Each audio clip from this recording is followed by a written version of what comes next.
And so without further ado, we're going to start it again. So without further ado, I'm actually going to introduce a very special presenter that we have today. One of the interns that the Southern California Horticultural Society sponsored. So tonight we have Matthew Castner, who is a student at California Polytechnic University in Pomona College of Agriculture. He studies plant science and soil science.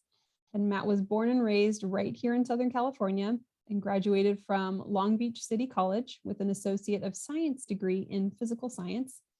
And he was the recipient of the Rancho Los Alamitos Historical Ranch and Gardens 2021 Garden Internship. So he is here today and he's really excited to share with us a brief presentation about his internship experience. Matt, hi Matt. Hello everyone. And if you guys have any, I'm sorry, Matt. No, go on. Go ahead. If you have any questions, please feel free to put them in the chat. Matt, take it away. Great. Okay, I'm going to go ahead and share my screen with you guys. Okay, do you have my screen now? Yes. Okay, fantastic.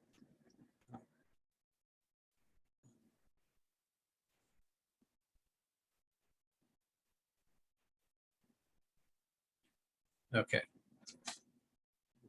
The Zoom toolbar is blocking my stuff here. Oh no. Okay, there we go.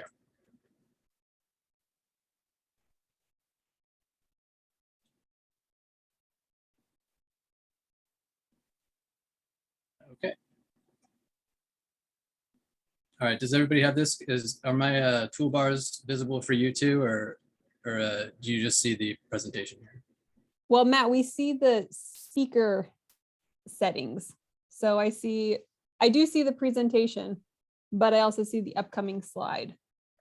So okay, if you go to display settings at the top of that screen, do you see in the middle? Yeah, right there. I think you can switch it to duplicate or to swap presenter view. There we go. Okay, great. Perfect. All right, sorry about the delay. Hello, everybody. My name is Matthew Castner. I was the intern that was funded by your wonderful society here at the Rancho Los Alamitos Historic Ranch and Gardens. I really enjoyed my internship. I learned a lot, and today I'm going to talk to you guys about what I learned.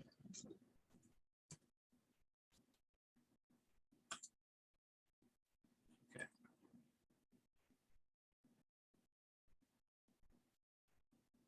Let's see. There we go. Okay, so this is my educational background. I'm a student at California Polytechnic University in Pomona, like she said. I also graduated from Long Beach City College, so I'm a native to Long Beach. I've loved the Rancho Los Alamitos since I was a little kid. I've been coming there since I was very tiny. My parents would bring me for the Citrus Festival and all the fun events that they have there. So I encourage you all to come and see the Rancho Los Alamitos if you have not done so already.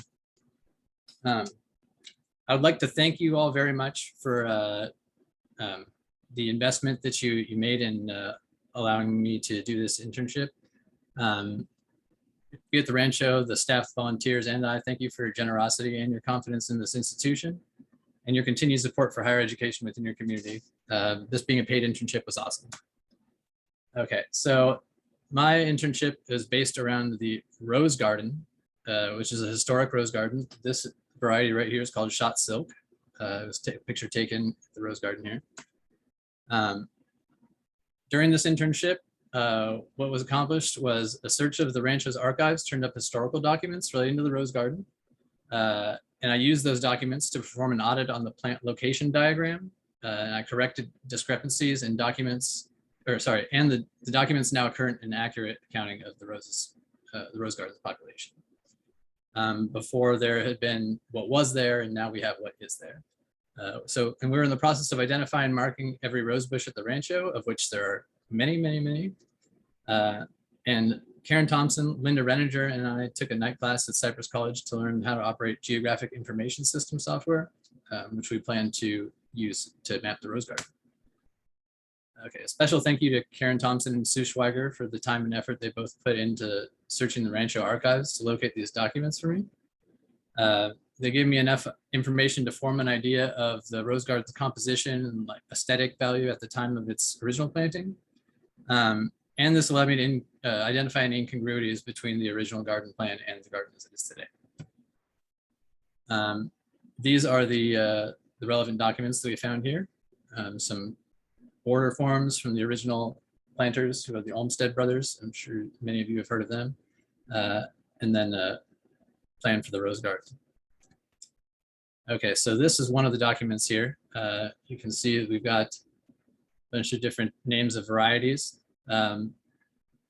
So the ones in bold are, let's see, the ones in bold are replaced with the ones that are italicized, sorry. So this is what we used as our original document. And then what we did is I went ahead and I removed everything that was not there anymore, and I added what is there now. Here's another one of the documents. You can see this is an order form for different roses. And these are the other two. Okay, so I audited every location of every plant in the garden. There are 171 plants in the rose garden. There are many more on the Rancho itself, but in the rose garden, there's 171, 167 in the ground and 4 in pots. And I recorded identifying data for every plant that already had an ID tag. And for each, I noted if it was an original selection or substitution, the year it was hybridized, its lineage, and its country of origin. So far, the mix has been about 50-50 of substituted and original varieties. Here we have a picture of the beautiful rose garden.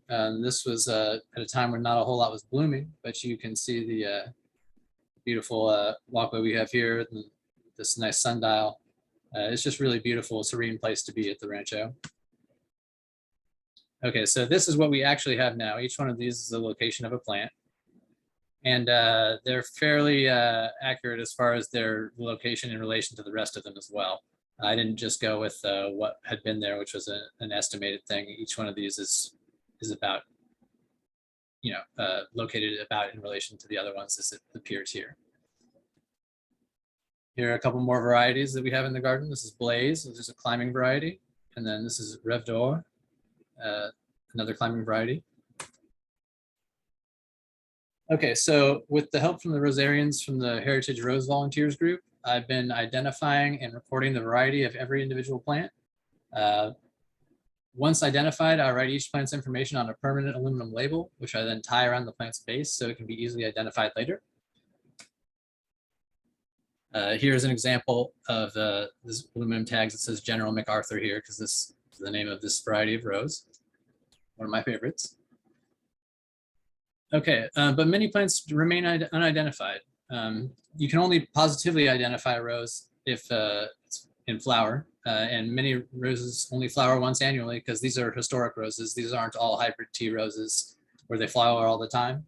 We have some very old style roses, and therefore the process has been slow going and much remains to be done. As of the date of this presentation, 84 of 171 plants have been identified and tagged. The remaining 87 do not have tags yet, but they're not flowering. And as soon as they begin to flower, we'll identify them and tag them. Okay. Here we have another, this is the shot silk flower that you saw in the first picture, but not opened yet. And then here's one called Lady Hillington, another nice one. Okay.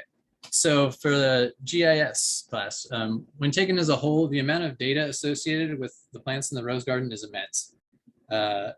We have so many different categories of data. We have so many different plants, and using a traditional spreadsheet to record this data, it's unwieldy, it's time consuming, and it's only minimally useful for presenting and organizing the information. The solution is a geographic information system to handle the data. So a GIS, or Geographic Information System, is a program that allows you to associate data with specific GPS coordinates that relate to locations or elements on an interactive map. So basically what we do is we fly a drone over the rose garden, and we use that to create an image, and over that image we set a bunch of points, and basically that image we locate on the global positioning system, and we enter that into geographic information system. And once we've got that map linked up with the GPS, then we can go ahead and click anywhere on that map and associate data. This is used all the time in the sciences. Geologists use this to log places where they find different minerals. Botanists might use this when they're out looking for plants that are, they're trying to count populations of plants. They might use a GIS to enter in like different locations of populations. So it's a very good tool. But operation of a GIS is not intuitive. It's a skill that must be developed over time. So to acquire the skill, Karen and Linda and I took a class at Cypress College entitled Introduction to Global Information Systems with Professor Eric Blade. Professor Blade is aware of our goals of GIS mapping the first rose garden and then the rest of the rancho. And he's served as an advisor for this internship. He's been a great resource for answering our many questions, and we thank him very much. So prior to this internship, I had a conceptual understanding of how a GIS system works, but no experience operating one. Now I have experience using both ArcGIS and ArcGIS Pro software, which are both very desirable as far as job applications go. And it's just a great skill to have. And I am glad that we did that. Here's a couple more pictures from the garden. On the left-hand side here, we have Radiance. And then on the right-hand side is Climbing Talisman. The talisman flowers are really beautiful once they open up all the way. It's just something you should definitely come see because they're flowering right now. Okay, so for the rose garden, I have a long-term vision, and that is to restore it to a condition that is as historically accurate as possible. The layout of the garden is minus the plants is the same as it was. The bricks are in the same place. The patio down below looks fairly accurate, but the plants themselves have all changed. And what I would like to do is I would like to replace all the non-original varieties that we currently have as substitutes with their corresponding original plant selections. And if this was easy, they would have done that when they replanted the garden. Of course, they wouldn't have just substituted for no reason. But it's not easy, but it is possible to find these old varieties here. So many are still available. Some are difficult, but not impossible to find. It may involve reaching out to other historic rose gardens, exchanging plant cuttings with other rose growers online, various various botanical gardens. We could reach out to them. And I would not be surprised if we could find many of what's missing, many of the missing varieties through that avenue. And then also some are still hiding in plain sight. So over time, common names change. And the 1920s era common names of these roses have become obsolete and out of use sometimes. Some of the original varieties that were unavailable when they replanted the rose garden are still frequently available at nurseries. They're just being sold under different trade names. So we could do a lot more research into that would probably turn up many of the other varieties as well. Okay, so I'm just going to recap here. We analyzed relevant historical documents and used these documents to form a clear idea of what historically accurate might have actually looked like. We audited the roses we have versus the roses the original plant shows. We're identifying each variety of plant, which is in progress. I'm attaching permanent labels to every rose bush, which is in progress, and collecting extensive plant data, which is in progress. Our goal is to take this information and all other available plant data and use it to create a GIS map of the rose garden. I learned how to work with GIS, and in the future, I would like to make the garden more historically accurate. Here's a few more pictures. Some beautiful things from the rose garden. This is called Lady Banks here. Also one of my favorites. Climbing Lady Hillington. It's nice backlit with the sun there. And here's the works cited for my presentation. And that's it. So I'm going to go ahead and stop sharing screen here. Yeah, Matt, that was awesome. Thank you. And You're Carol welcome. says, amazing work. Thank you, Matt. Laura says, what a great project. And yeah, it sounds like you were really busy and really took a project and made it your own. That seemed like a really neat project. Thank you. Heather does have a question. Sure. So are 50% roughly replacements? Half are almost 100 years old? No, so replacements for the original variety. So the plants themselves have all been replaced because plants die and things happen. But the original varieties we were able to find for about half of them when they replanted the garden in the 1990s. And it's the other half are like substitutions that they made for varieties they couldn't find. They just found the closest thing that they possibly could, aesthetic wise and like in color value. All right, cool. Well, thanks, Matt. You're very welcome. And we are going to